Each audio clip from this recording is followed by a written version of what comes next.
Kita tabiskan ibadah ini. Pertolongan kita adalah dalam nama Tuhan yang menjadikan langit dan bumi. Kasih karunia dan damai sejahtera dari Tuhan Yesus Kristus menyertai saudara.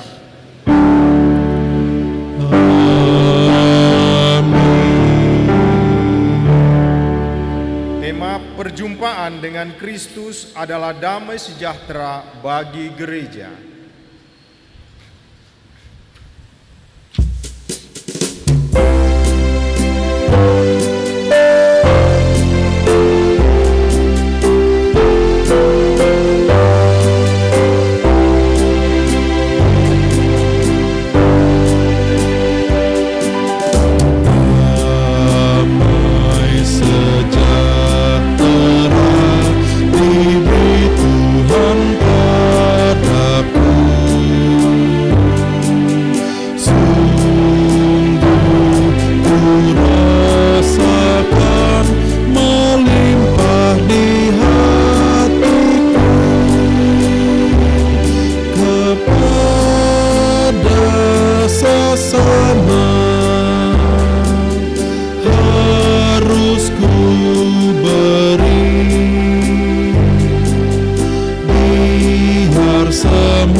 Kasihanilah kami, ya Allah, menurut kasih setiamu. Hapuskanlah pelanggaran kami menurut rahmat-Mu yang besar. Bersihkanlah kami seluruhnya dari kesalahan kami, dan tahirkanlah kami dari dosa kami. Sebab kami sendiri sadar akan pelanggaran kami, dan senantiasa bergumul dengan dosa kami. Jadikanlah hati kami tahir, ya Allah, dan baharuilah batin kami dengan roh yang teguh. Janganlah membuang kami dari hadapan-Mu, dan janganlah mengambil roh-Mu yang kudus daripada kami. Bangkitkanlah kembali pada kegirangan karena selamat yang daripada-Mu, dan lengkapilah kami dengan roh kerelaan. Kami mengaku dan memohon kepada-Mu. Amin.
kita mendengarkan pengampunan dosa dan berita anugerah. Berbahagialah orang yang diampuni pelanggarannya, yang dosanya ditutupi. Demikianlah firman Tuhan. Sebagai hamba Yesus Kristus, kami memberitakan keampunan dosa kepada setiap orang yang dengan tulus ikhlas telah mengaku dosanya di hadapan Tuhan Allah. Karena begitu besar kasih Allah akan dunia ini, sehingga Ia telah mengaruniakan anaknya yang tunggal, supaya setiap orang yang percaya kepadanya tidak binasa, melainkan beroleh hidup yang kekal.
Tuhan, kita akan masuk dalam pelayanan firman Tuhan, tapi sebelumnya marilah kita berdoa memohon tuntunan dan pimpinan Roh Kudus.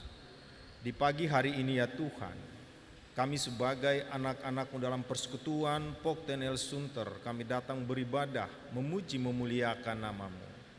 Dan di saat ini pun telah terbuka di hadapan kami firman-Mu ini Tuhan, di mana firman-Mu ini akan kami baca, firman-Mu ini akan kami renungkan, dan firman inilah yang menguatkan kami dalam langkah-langkah hidup kami di dunia ini. Dalam nama Yesus Kristus kami berdoa, amin. Firman Tuhan pada pagi hari ini terambil dari kitab Kisah Para Rasul pasal 4, ayatnya yang ke-32 sampai dengan ayatnya yang ke-35. Saya ulangi, Kisah Para Rasul pasal 4, ayat 32 sampai dengan ayatnya yang ke-35, demikian firman Tuhan. Adapun kumpulan orang yang telah percaya itu, mereka sehati dan sejiwa, dan tidak seorang pun yang berkata bahwa sesuatu dari kepunyaannya adalah miliknya sendiri, tetapi segala sesuatu adalah kepunyaan mereka bersama. Dan dengan kuasa yang besar, rasul-rasul memberi kesaksian tentang kebangkitan Tuhan Yesus, dan mereka semua hidup dalam kasih karunia yang melimpah-limpah. Sebab tidak ada seorang pun yang berkekurangan di antara mereka, karena semua orang mempunyai tanah atau rumah, menjual kepunyaannya itu, dan hasil penjualannya itu mereka bawa, dan mereka letakkan di depan kaki rasul-rasul, lalu dibagi-bagikan kepada setiap orang sesuai dengan keperluannya. Demikian pembacaan firman Tuhan, terpujilah Tuhan kita Yesus Kristus. Haleluya.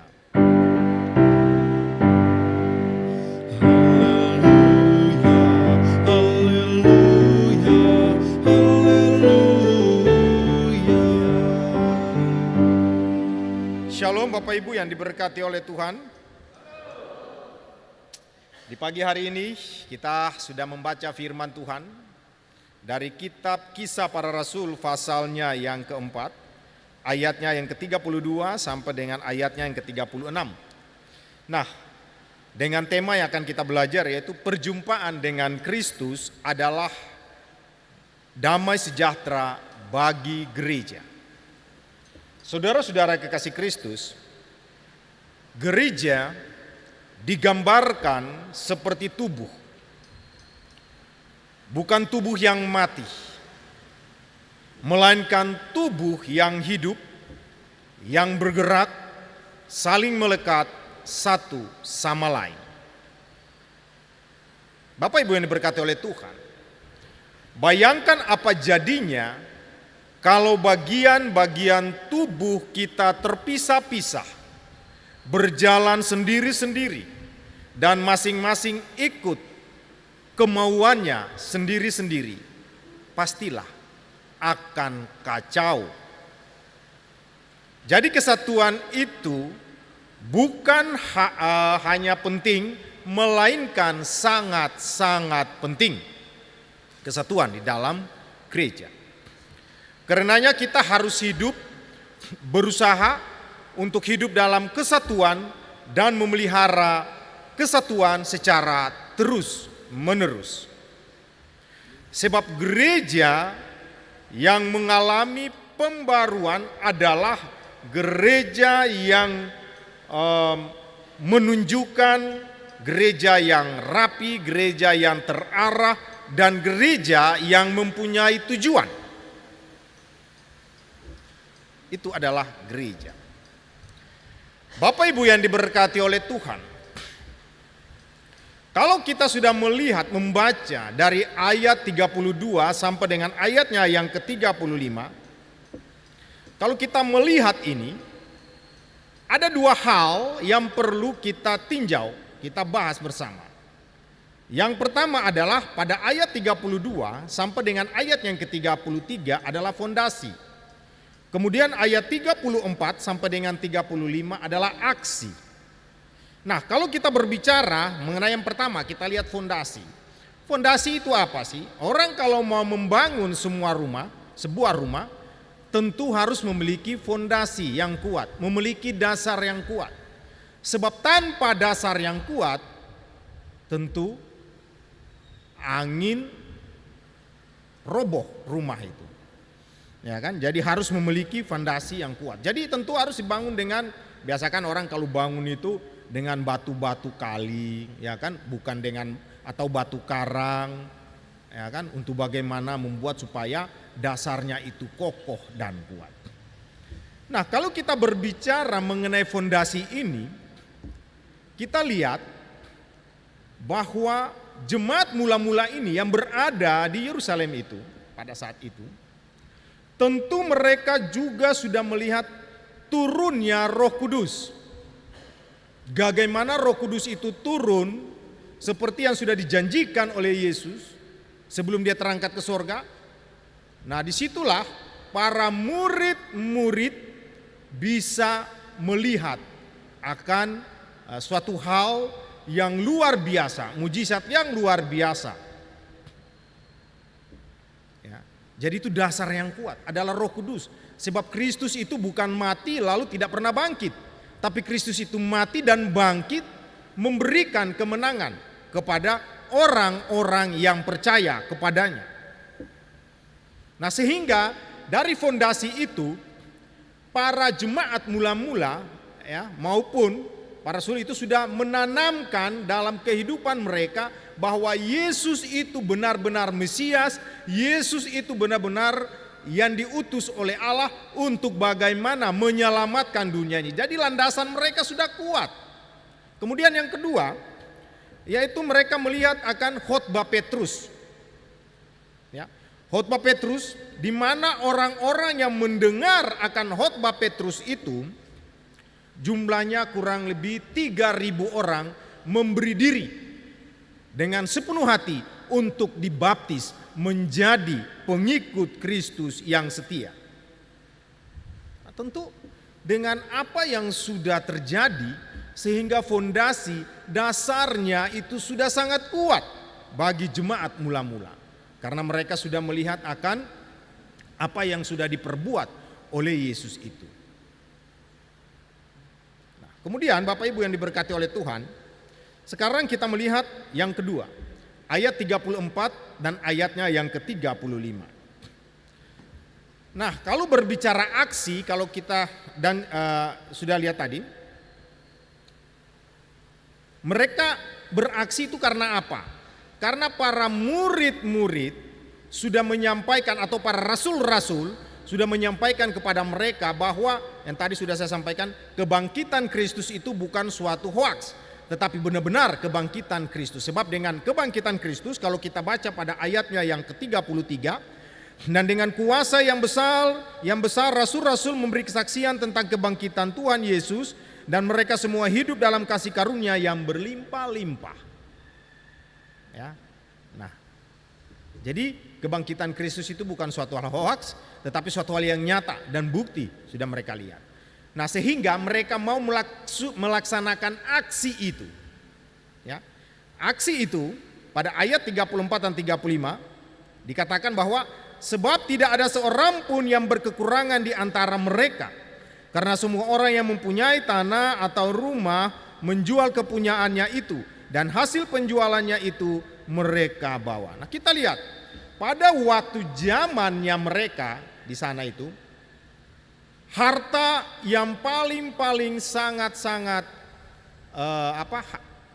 kalau mempunyai rumah, mempunyai tanah, itu adalah suatu harta yang sangat-sangat luar biasa. Artinya mereka itu dipandang orang yang sukses, ya, jemaat di sana. Ya, jemaat mula-mula itu karena memiliki ladang dan harta. Tetapi kita lihat di sini mereka menjual akan rumahnya. Ayat 34 ya, di sini dikatakan menjual tanah atau rumah, kemudian menjual kepunyaannya. Kepunyaannya itu berarti harta-harta yang ada pada mereka, mereka menjual itu. Ya. Menjual itu untuk apa? Tentu mereka menjual itu artinya itu suatu aksi untuk bagaimana hidup kebersamaan itu bisa terwujud di dalam kehidupan mereka. Jadi tidak mau melihat ada yang berkekurangan, ada yang miskin atau bagaimana, tetapi bagaimana membangun kebersamaan di antara jemaat mula-mula itu. Ya. Nah, kemudian apa yang sudah mereka jual, ya, hasil yang sudah mereka dapatkan itu, ya, hasil yang mereka dapatkan itu bukan untuk kepentingan mereka. Jadi mereka dapatkan itu, oh iya, saya sudah menjual ini, dapatnya sekian, saya ambil sekian, sekian saya ngasih ke rasul-rasul. Tidak seperti itu. Pada ayat 35 mereka katakan, dan mereka letakkan di depan kaki rasul-rasul. Jadi harta yang sudah mereka jual, uang yang sudah mereka dapatkan, mereka persembahkan itu kepada rasul-rasul. Tetapi persembahkan itu bukan untuk kehidupan para rasul, bukan untuk kekayaan para rasul, tetapi di situ para rasul-rasul itu membagikan kepada jemaat mula-mula mana yang memerlukan untuk kesejahteraan hidup mereka. Nah, itulah ya. Itulah jemaat mula-mula. Jadi kita lihat di sini Bapak Ibu yang diberkati oleh Tuhan, jemaat mula-mula itu mereka tuh hidup bukan dengan keegoisan mereka, dengan dia hidup itu bukan karena kepintaran dia atau kekayaan dia, tetapi bagaimana dia mau membangun kebersamaan. Kenapa? Karena kebangkitan Kristus itulah yang menjadi pola dasar mereka di dalam hidup berbagi dengan sesama. Nah, itulah yang kita lihat dari jemaat mula-mula. Nah, Bapak Ibu yang diberkati oleh Tuhan, dan kita lihat juga jemaat mula-mula itu juga di dalam mereka mengumpulkan dan membagi harta miliknya itu juga merupakan salah satu dari cara gaya hidup yang dimiliki oleh jemaat mula-mula. Ya, dan juga bahwa mereka juga tidak mau melihat saudara-saudaranya yang seiman dengan dia itu hidup dalam kekurangan, hidup di dalam kesusahan, tetapi bagaimana mereka mau membagi-bagi berkat-berkat yang sudah mereka dapatkan. Nah, Bapak Ibu yang Tuhan Yesus kasihi, kalau kita sudah melihat akan hal itu, sekarang kalau kita tinjau kembali dalam kehidupan kita sebagai warga jemaat atau warga gereja yang ada di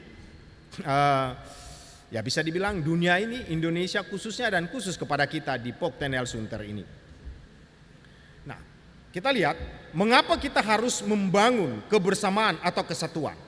Nah, di sini ada 3 alasan ya, mengapa kita harus membangun kebersamaan, kesatuan dalam gereja. Ya. Dari perjumpaan kita dengan Kristus ya. Kita membangun persekutuan dalam gereja dalam perjumpaan kita dengan Kristus. Yang pertama, Kristus telah mempersatukan kita. Kehidupan Kristen tidak didasarkan atas ketidaktahuan. Ya, kehidupan Kristen tidak didasarkan pada ketidaktahuan, melainkan atas pengetahuan tentang doktrin yang benar, yaitu bahwa kematian dan kebangkitan Kristus telah mempersatukan kita menjadi anggota-anggota tubuh Kristus. Itu yang pertama. Yang kedua, agar kita ini dapat bertahan di tengah-tengah dunia yang membenci kita. Supaya Ibu tahu, saya ulangi lagi dari Kisah Para Rasul pasal 4 ini, ya. Itu jemaat mula-mula pada saat itu hidup di dalam penganiayaan, hidup di dalam penderitaan, sehingga mereka tidak mau melihat akan sesamanya mereka itu pun hidup dalam kesusahan. Nah, begitu juga dengan kita, yang tadi poin yang kedua disampaikan bahwa agar kita bertahan di tengah-tengah dunia yang membenci kita. Kekristenan di semua tempat ya selalu menjadi ancaman atau musuh bagi dunia. Ya, setiap umat percaya yang berada di berbagai tempat selalu menjadi ancaman dan menjadi musuh bagi dunia. Padahal umat Kristen tidak berbuat apa-apa, mencari musuh saja tidak, malah membawa damai dan sejahtera bagi lingkungan sekitarnya. Tetapi mereka-mereka itu menganggap bahwa kehadiran umat-umat Kristen atau umat yang percaya kepada Allah itu adalah musuh. Ya. Sehingga ketika kita mau menyatakan akan kebenaran, disitulah kita akan berkonfrontasi dengan dunia. Sebab jika kekristenan terpecah-pecah, kekristenan akan sulit bertahan di tengah-tengah dunia ini. Nah, ini mau diajarkan supaya bagaimana kita sebagai umat, kita mau membangun kebersamaan, membangun persekutuan seperti jemaat mula-mula itu. Ya. Kemudian yang ketiga, kita dipanggil oleh Tuhan untuk saling menolong, membagi, dan menjadi saksi Kristus. Ya. Jadi kita dipanggil untuk saling menolong, saling membagi untuk menjadi saksi Kristus. Kalau kita membagi, saling menolong, di situ kan akan mencerminkan kekristenan kita, mencerminkan akan kasih Kristus bagi kita. Ya. Dan kita pun akan tetap bersatu padu. Ya. Nah, itu tadi yang pertama ya, mengapa kita harus membangun kebersamaan dan kesatuan. Kemudian yang kedua, bagaimana, ini kan tadi pertama tuh bagaimana kita harus membangun kebersamaan. Yang kedua ini bagaimana memelihara. Ya, kalau sudah membangun kan tentu harus dipelihara kan. Sebab kalau tidak dibangun, tidak dipelihara, maka buyarlah kesatuan kebersamaan kita sebagai umat yang percaya. Jadi bagaimana memelihara kebersamaan kesatuan sama seperti jemaat mula-mula itu. Ya kan? Nah, bagaimana kita harus hidup sebagai orang-orang yang telah mendapat hidup kasih karunia karena kematian dan kebangkitan Kristus. Nah, ada beberapa sikap yang harus dimiliki oleh orang percaya untuk mewujudkan tubuh Kristus yang utuh itu. Ya. Ada beberapa sikap yang harus diwujudkan oleh orang Kristen untuk mewujudkan tubuh Kristus yang utuh. Sebab kalau tubuh Kristus itu terpencar-pencar, bagaimana mau membangun persatuan dan kesatuan, mau memelihara itu? Tapi bagaimana di sini kita harus bersikap untuk mewujudkan akan tubuh Kristus yang utuh. Yang pertama, orang percaya harus rendah hati. Ya, yang pertama, orang percaya harus rendah hati. Nah, kalau rendah hati itu bahwa orang yang rendah hati itu adalah orang yang tahu bersyukur dalam keadaan apapun. Yang kedua, orang yang rendah hati adalah orang yang mempertaruhkan hidup dan masa, ya, hidup dan masa dalam kuasa dan kehendak Tuhan. Bukan kehendaknya, tetapi kehendak Tuhan yang jadi. Yang ketiga, bahwa orang yang rendah hati adalah orang yang mengandalkan Tuhan serta takut dan hormat kepada Tuhan. Itu orang yang rendah hati, ya. Kemudian yang keempat, orang yang rendah hati selalu meyakini bahwa hidup ini dipenuhi dengan apapun keadaannya. Kemudian yang berikutnya, orang yang rendah hati selalu menaruh pengharapannya dalam rencana Tuhan yang baik. Itu orang yang rendah hati, ya. Kemudian yang kedua, untuk mempertahankan kebersamaan kita tadi harus rendah hati yang pertama. Terus ada poin yang tadi sudah sampaikan, ada 6 poin. Kemudian yang berikut, orang percaya harus lemah lembut. Kalau rendah hati tidak lemah lembut bagaimana? Ya kan? Orang percaya harus lemah lembut. Jadi lemah lembut itu adalah sifat atau sikap hati yang baik, yang terekspresi dalam perkataan, perbuatan, dan sikap hati atau perasaan, ya. Jadi kalau berbicara mengenai lemah lembut, ya kan, berarti itu terekspresi di dalam perkataan, di dalam perbuatan, di dalam sikap hati, ya. Bukan diwarnai dengan unsur kekerasan hati, ya, apalagi fisik.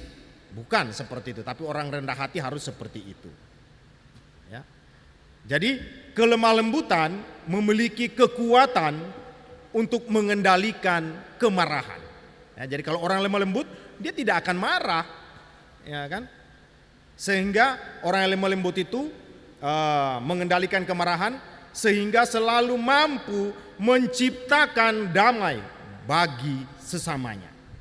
Karena setiap orang yang lemah lembut selalu mengeluarkan perkataan perilaku yang sesuai dengan pengetahuan kebenaran firman Tuhan, ya, sehingga selalu memberikan kehidupan dan damai bagi semua orang di sekitarnya. Itulah orang yang lemah lembut.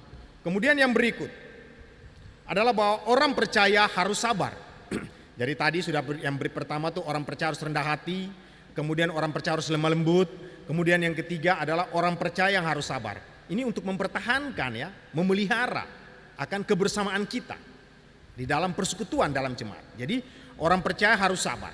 Nah, kesabaran itu adalah ketenangan hati dalam menghadapi berbagai macam cobaan yang ada.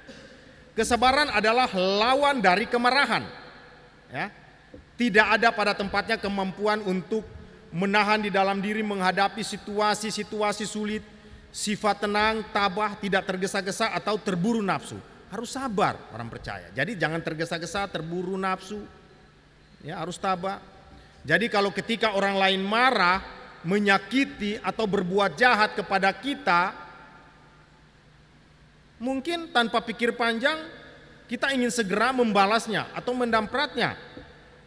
Jadi apa bedanya, ya, dengan orang dunia jika hal sedemikian kita lakukan? Tapi memang, ya, sifat kedagingan memang sangat-sangat, ya, bisa dibilang saya maupun Bapak dan Ibu semua, kedagingan itu mungkin 99% masih ada dalam kehidupan kita. 99, sekian persen, mungkin 00, sekian persen itu bukan keinginan daging. Ya. Tapi di sini kita diajarkan untuk bagaimana memelihara, mempertahankan kebersamaan seperti jemaat mula-mula itu. Bagaimana kita harus bisa hidup sabar. Jadi sebagai orang Kristen pun kita dituntut untuk memiliki kesabaran dan saling bersabar satu sama lain. Ya kan? Sebab kesabaran adalah bagian dari kasih. Dan kekristenan itu identik dengan kasih.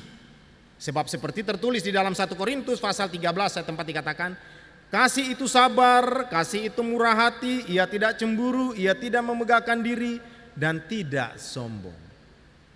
Ya, jadi kalau ada orang berbuat sesuatu kepada kita, ya udahlah, kita sabar, yang penting kita tidak membalas, kita berdoa kepada Tuhan, mohon agar yang bersangkutan atau siapapun itu diberi ketenangan, diberi kelemah lembutan, agar dia bisa hidup berdamai dengan siapa saja. Nah, itu yang harus kita perbuat. Jangan begitu si A buat api kecil, si B buat api kecil, api tambah gede. Ya kan? Nah, itu yang tidak boleh terjadi. Kalau mau hidup itu memelihara kebersamaan kita di dalam membangun akan Poktenel Sunter ini. Nah, kemudian yang berikutnya tadi lagi adalah orang percaya harus mengasihi. Nah, sebab kita lihat orang percaya harus mengasihi, berarti hidup kita itu jangan kita mengasihi, kita menuntut balas daripada orang lain. Kalau memang mengasihi, kasihilah dia, sama seperti hukum kasih yang sudah disampaikan oleh Kristus. Hukum kasih yang kedua, kasihilah sesamamu manusia seperti dirimu sendiri. Nah, itu yang harus kita perbuat, kita lakukan di dalam kehidupan kita. Ya, itu yang harus kita lakukan. Jadi orang percaya itu harus mengasihi. Sebab hidup tanpa kasih sekalipun itu ada rendah hati, ada lemah lembut, ada sabar, tetapi kalau tidak ada kasih, gong tong kosong bunyinya nyaring. Rendah hati iya, boleh. Lemah lembut iya, sabar iya, tetapi dalam dirinya menyimpan dendam, menyimpan amarah, maka jangan dibilang hidup kita bisa memelihara kesatuan di dalam jemaat. Tidak bisa. Tapi saya percaya kita di dalam Poktenel Sunter ini tentu bersekutu, bersatu di dalam membangun kebersamaan. Kita lihat aja pandemi COVID yang begitu dahsyat, tetapi kita membangun kebersamaan di dalam persekutuan, di dalam pelayanan kita. Ya, dan itu harus tetap dipertahankan. Ya, itu harus tetap dipertahankan. Jangan selesai pandemi COVID, selesai pandemi, lalu kita hidup mulai terpisah lagi. Bagaimana kita mau memelihara itu di dalam kebersamaan kita? Ya kan? Nah, itulah yang harus kita lihat, kita harus ukur di dalam kehidupan kita. Nah, saudara-saudara kekasih Kristus, jadi yang ingin saya sampaikan dari khotbah yang sudah sampaikan dari awal sampai pada akhirnya ini, di mana sesuai dengan tema Kristus yang sudah bangkit, Kristus yang sudah memberikan kemenangan kepada kita, memberikan damai dan sejahtera kepada kita, bagaimana kita membagi damai sejahtera itu kepada orang lain. Bukan damai sejahtera itu kita pegang sendiri tanpa kita membagi kepada sesama kita. Itu yang harus kita perbuat, kita lakukan. Sebab dengan kita membagi itu, maka kebersamaan di dalam persekutuan jemaat ini akan semakin erat, akan semakin baik. Kita contohilah jemaat mula-mula, jemaat perdana itu, bagaimana mereka saling kasih, cinta mencintai satu dengan yang lain. Nah, itulah yang harus kita bagi, kita contoh, ya itu menjadi contoh bagi kita untuk merefleksi akan iman percaya kita di konteks saat ini. Itu yang harus kita perbuat di dalam kehidupan kita. Sebab ini sebagai penutup, di dalam Mazmur 133 dikatakan, sungguh alangkah baiknya dan indahnya apabila saudara-saudara diam bersama dengan rukun. Ya, sungguh alangkah baiknya dan indahnya apabila saudara-saudara diam bersama dengan rukun. Seperti jenggot meleleh di jenggot Harun itu ya. Nah itu. Nah itulah Bapak Ibu yang Tuhan Yesus kasihi, marilah.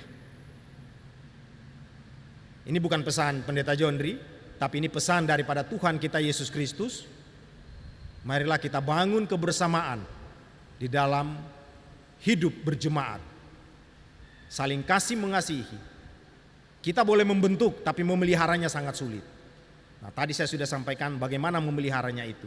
Nah, kita harus bisa mau memegang itu. Dan itu sebagai suatu pedoman bagi kita di dalam kehidupan kita. Tuhan Yesus memberkati. Amin.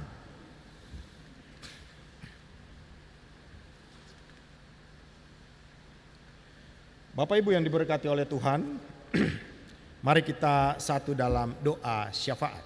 Kita berdoa. Ya Allah Bapa dalam kerajaan sorga, di pagi hari yang indah ini ya Tuhan, kami sebagai anak-anak-Mu datang bersekutu memuji memuliakan nama-Mu di rumah ibadah-Mu yang kudus ini.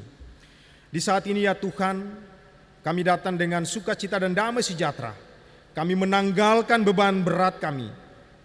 Dan kami datang dengan hati yang kosong untuk memuji memuliakan nama-Mu dan memelihara akan firman-Mu Tuhan. Ya Allah Bapa dalam kerajaan sorga, firman-Mu sudah hamba sampaikan. Biarlah firman itu tetap tinggal di dalam kehidupan kami. Jangan berlalu begitu saja, tetapi dia tertanam. Dan kami melaksanakan segala sesuatu baik hamba maupun umat-Mu ini melakukannya dengan sepenuh hati. Ya Allah Bapa dalam kerajaan sorga, di saat ini pun hamba mendoakan warga jemaat Poktenel Sunter ini Tuhan. Bapa berkatilah kami semua. Bapa sudah mengenal akan setiap pergumulan-pergumulan hidup kami. Kami percaya Tuhan akan menjawab semuanya itu Tuhan. Berkatilah kami di dalam pekerjaan kami, di dalam pendidikan kami, dalam hal usaha apapun yang kami kerjakan Tuhan. Semuanya kami berserah kepadamu karena kami tahu, kami percaya bahwa Engkau akan ada dan selalu menyertai kami ya Tuhan.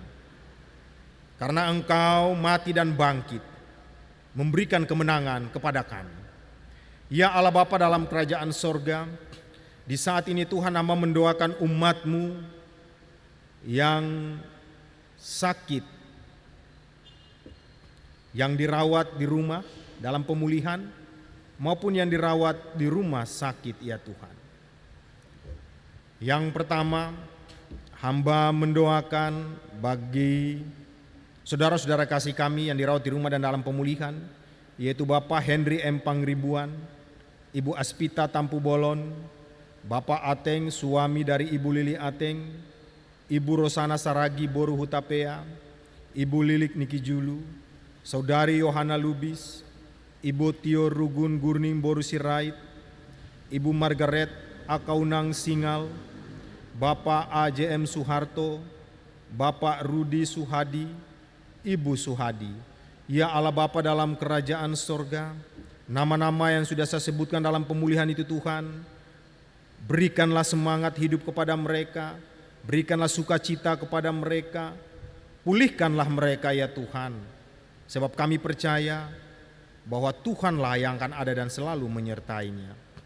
Begitu juga bagi warga jemaat yang dirawat di rumah sakit, yaitu Bapak Martin Randa di Rumah Sakit Koja, Ibu H. Mas Paitela di RSCM, Bapak James Richard Huai di Dubai International Modern Hospital.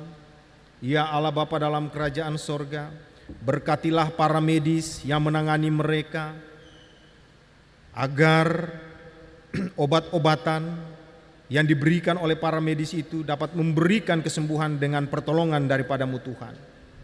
Kuatkanlah mereka, pulihkanlah mereka ya Tuhan. Semuanya kami berserah hanya ke dalam tangan pengasihan-Mu.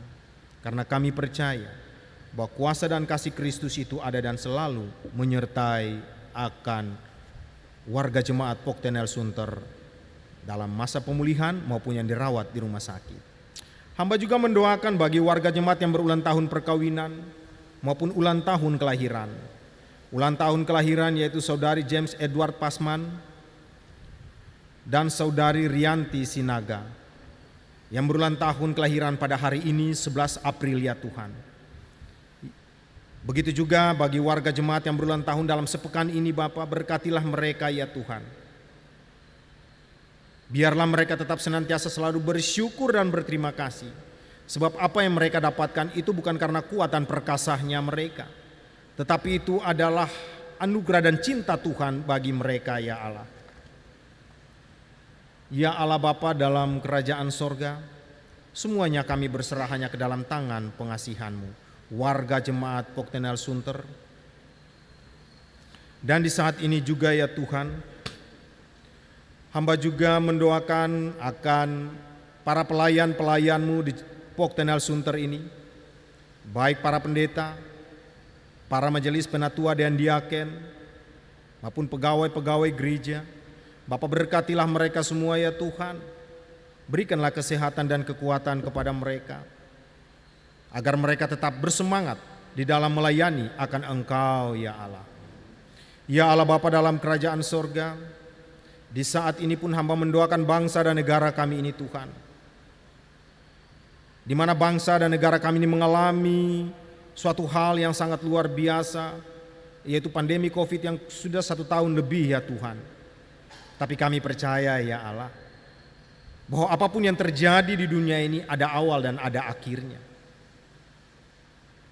Dan Engkau tidak akan pernah meninggalkan kami sebagai anak-anak-Mu. Engkau tetap selalu ada dan menyertai kami. Begitu juga berkatilah pemimpin-pemimpin kami, agar dalam menangani permasalahan COVID ini, mereka diberikan hikmat dan kebijaksanaan, agar mereka sanggup dan mampu melewati semuanya ini Tuhan. Ya Allah Bapa dalam kerajaan sorga, inilah doa dan permohonan yang kami naikkan kepadamu. Dengarkan ini dan jawablah ini seturut kehendak-Mu Tuhan. Dan kami akan berdoa seperti doa yang diajarkan Tuhan Yesus kepada kami secara bersama-sama. Bapa kami yang di surga, dikuduskanlah nama-Mu, datanglah kerajaan-Mu, jadilah kehendak-Mu di bumi seperti di surga. Berikanlah kami pada hari ini makanan kami yang secukupnya. Dan ampunilah kami akan kesalahan kami, seperti kami juga mengampuni orang bersalah pada kami. Dan jangan membawa kami ke dalam pencobaan, tapi lepaskanlah kami daripada yang jahat. Kuasa dan kemuliaan sampai selama-lamanya. Amin. Bersama umat Tuhan di sepanjang segala abad dan tempat, marilah kita berdiri untuk mengungkapkan pengakuan iman menurut pengakuan iman rasuli dengan hati dan mulut. Masing-masing berkata, aku percaya kepada Allah, Bapa yang Maha Kuasa, Halik langit dan bumi, dan kepada Yesus Kristus, anaknya yang tunggal Tuhan kita, yang dikandung daripada Roh Kudus, lahir dari anak darah Maria, yang menderita di bawah pemerintahan Pontius Pilatus, disalibkan, mati dan dikuburkan, turun ke dalam kerajaan maut, pada hari yang ketiga, bangkit pula dari antara orang mati, naik ke sorga, duduk di sebelah kanan Allah, Bapa yang Maha Kuasa, dan akan datang dari sana untuk menghakimi orang yang hidup dan yang mati. Aku percaya kepada Roh Kudus, gereja yang kudus dan am, persekutuan orang kudus, ampunan dosa, kebangkitan daging, dan hidup yang kekal. Jemaat dipersilahkan duduk.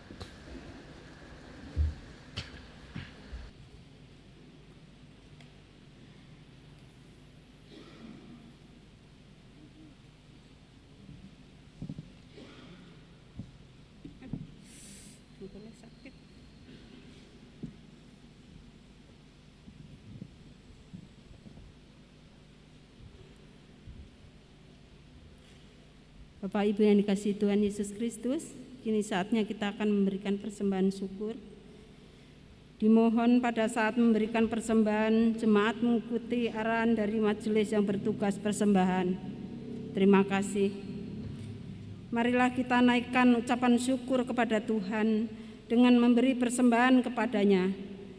Dengarlah nas Alkitab dari 1 Tawarikh 29 ayat 14 yang menyatakan, sebab siapakah aku ini dan siapakah bangsaku sehingga kami mampu memberikan persembahan sukarela seperti ini.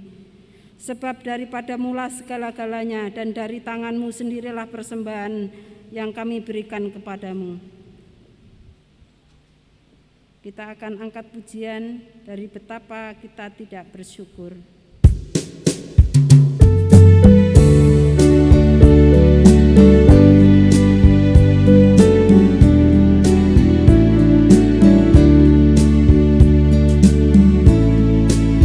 Betapa kita tidak bersyukur, bertanah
Tuhan Maha Pemurah, Engkaulah sumber berkat dalam kehidupan kami. Kepadamulah kami membawa persembahan syukur ini. Terimalah dan kuduskanlah ya Tuhan, agar menjadi berkat dalam pelayanan dan kesaksian umat-Mu. Berkatilah tangan-tangan yang sudah memberikannya, dan berkati juga yang masih ada pada kami. Inilah ungkapan syukur kami Tuhan. Di dalam nama Tuhan Yesus Kristus kami sudah berdoa. Amin. Bapak Ibu dipersilakan duduk kembali.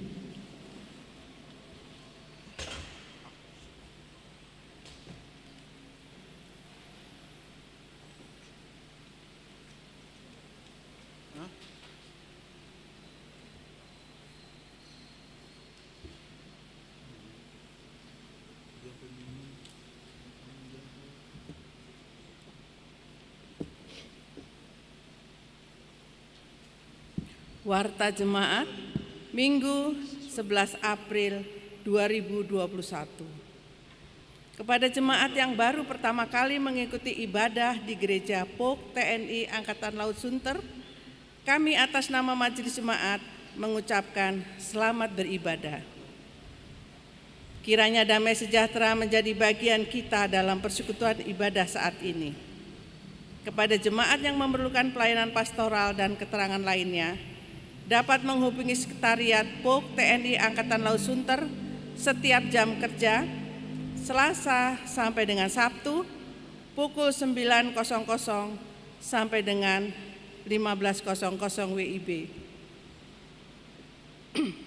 Pengumuman ibadah Minggu Paskah 3, 18 April 2021, jam 9.00 WIB di Gereja POK TNI Angkatan Laut Sunter, pelayan firman Pendeta Rusmauli Yulida Boru Sormin STH dari Gekindo. Ibadah rumah tangga sektor A, B, dan C secara online hari Kamis 15 April 2021 jam 19.00, pelayan firman Pendeta Sulaiman Siagian STH.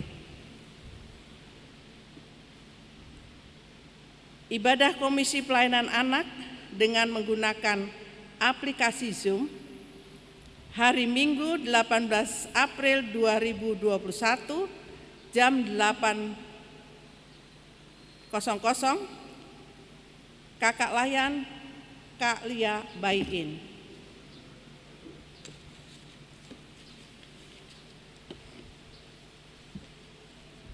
Ibadah Komisi Pelayanan Remaja hari Minggu 18 April 2021 jam 10 pagi, Kakak Pelayan Kakak Astrid L. Atahari.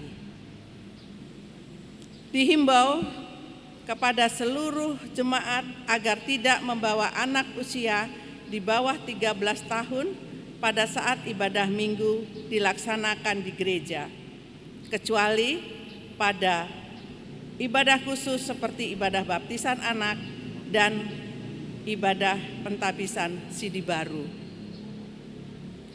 Diberitahukan kepada warga jemaat, jika ingin mentransfer persembahan syukur dan perpuluhan dapat dikirim ke rekening Bank Mandiri atas nama Gereja POK TNI Angkatan Laut Sunter, nomor rekening 11777773000. Mohon bukti transfer disertakan. Katekisasi. Telah dibuka kelas katekisasi tahun ajaran 2021 sampai dengan 2022 bagi jemaat yang ingin putra-putrinya mengikuti katekisasi.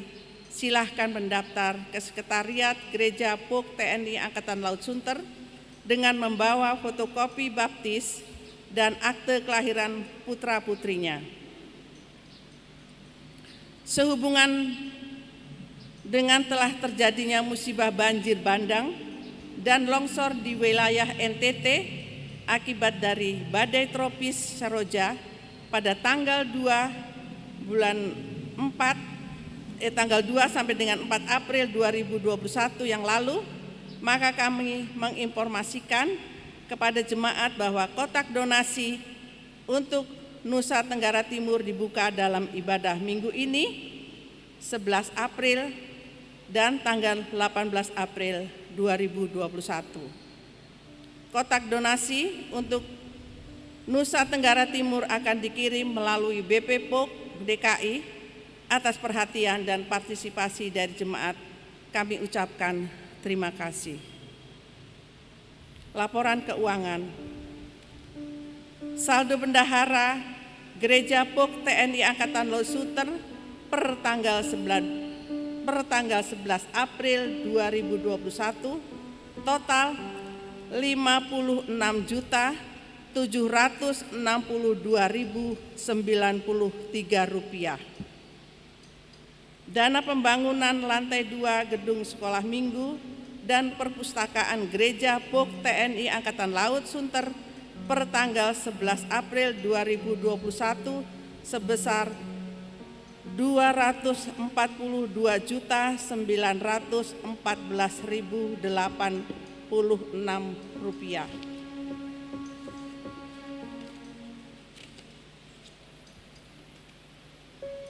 Ucapan terima kasih. Majelis Jemaat mengucapkan terima kasih kepada Bapak Pendeta John Riwepati Apon SSI yang telah melayani ibadah pada hari ini. Kiranya Tuhan terus memberkati pelayanan Bapak. Majelis Jemaat mengucapkan terima kasih kepada keluarga Ibu Sri Espinoto, keluarga Ibu Esther Sri Lestari, keluarga Sihar Sitinjak, keluarga Ibu Konstansia Haryanja, Saudari Putri Lase, DNS, dan NN atas persembahan syukur dan perpuluhannya. Kiranya Tuhan terus melipat gandakan berkat bagi saudara. Terima kasih kepada keluarga yang telah memberikan persembahan ibadah minggu dan ibadah rumah tangga yang dilaksanakan di rumah masing-masing. Majelis Jemaat mengucapkan terima kasih kepada pemusik, song leader, petugas multimedia, petugas sound system yang telah mengambil bagian dalam ibadah ini. Kiranya pelayanan saudara tidak pernah sia-sia. Apabila ada kesalahan dalam penulisan nama dan warta jemaat ini, kami mohon maaf. Demikianlah warta jemaat minggu ini dibacakan. Untuk lebih jelasnya, warta jemaat ini dapat dilihat di grup WA Jemaat dan Komisi Kategorial di POK TNI Angkatan Laut Sunter yang sudah di-share. Tuhan Yesus memberkati pelayanan kita.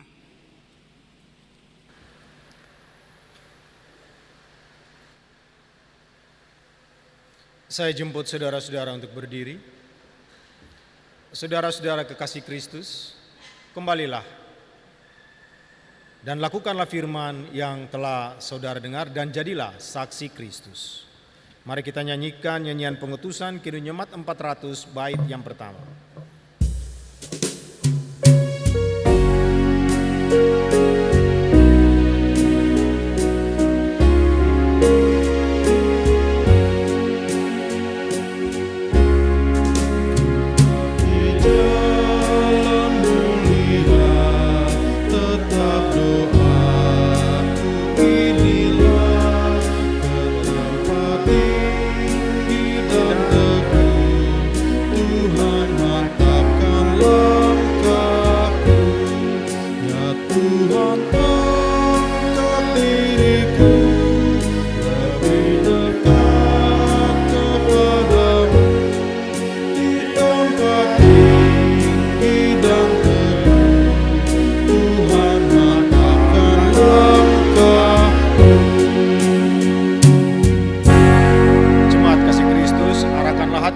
Kepada Tuhan dan terimalah berkat Tuhan.